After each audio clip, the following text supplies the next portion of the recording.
भगवान उसके यहाँ भोजन पाते हैं। अच्छा, कर्माबाई कहते तुम्हारे हाथ नहीं है, जगन्नाथ भगवान के हाथ नहीं है, तुम कैसे पाओगे? तो कर्माबाई अपने हाथों से भोजन कराती है उन्हें। एक दिन क्या हुआ, लेट हो गया और खिचड़ी चढ़ा गई और कीर्तन बहुत सुंदर करती थी। कीर्तन में महाराज लीन हो गए और जैसे कीर्तन में लीन हुई, कुछ उसको पता नहीं तो दातून कर रही थी। पहले मंजन नहीं था, आजकल वो ब्रश चले हैं, पहले दातून लोग तोड़ते थे। तो दातून कर रही थी तो उसे समझ नहीं आया, खिचड़ी में जब सुगंध आई जलने की तो दातून को उल्टा करके और दातून से खिचड़ी को चलाने लगी।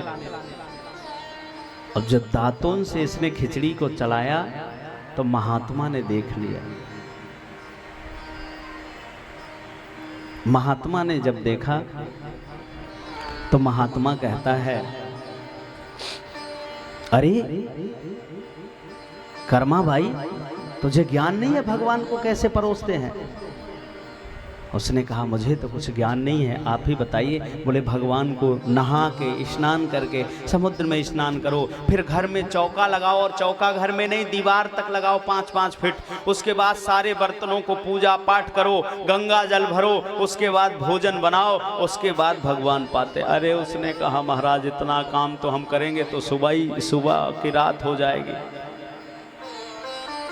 अब भगवान आए और दूसरे दिन उसने यही किया। बोले, गलती हो गई महाराज, गई पहले समुद्र स्नान किया और घर में चौका लगाने लगी, चौका लगाते लगाते खिचड़ी चढ़ा नहीं पाई। गोविंद आ गए, जगन्नाथ भगवान आ गए। देवी कर्मा, जल्दी कर्मा।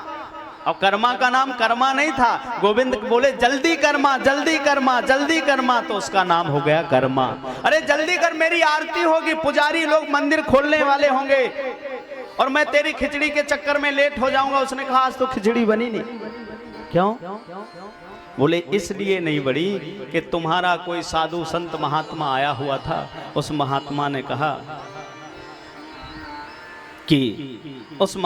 कहा कि भोजन ऐसे बनाना चाहिए, नहा के बनाना चाहिए, पूजा करना चाहिए, पाठ करना चाहिए। उसने कहा, धन्य है माँ, तेरे चक्कर में तो मैं भूखा रह जाऊंगा।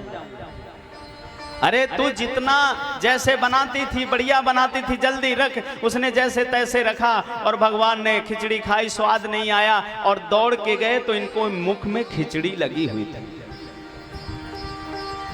और जब खिचड़ी लगी हुई थी तो पुजारियों ने देखा, सुबह के 4 बजे गोविंद के यहाँ खिचड़ी लगी है।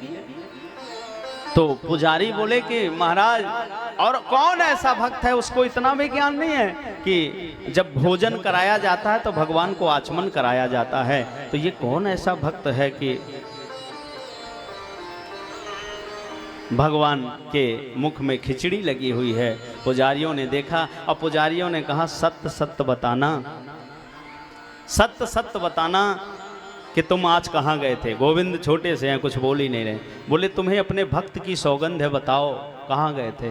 बोले, मैं कर्माबाई के यहाँ गया था और कर्माबाई हमारे लिए रोजाना खिचड़ी। बोले, तभी तो मैं सोचूं कि ये इतना पकवान खा के आते कहाँ से उस सुबह सुबह, तुम्हें भूख लगती नहीं है। कर्माबाई के यहाँ गोविंद गए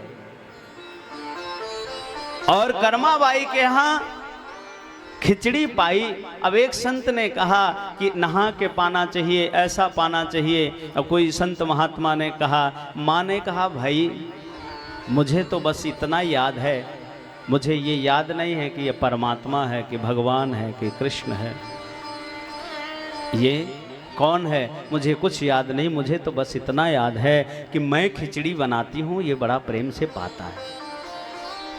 और तुमने कहा स्नान करो, पूजा करो, पाठ करो, इस चक्कर में तो वो खिचड़ी खा के आज चला गया और मैं मुख नहीं धुलवा पाई, इसलिए आज उसके मुख में खिचड़ी लगी रह गई।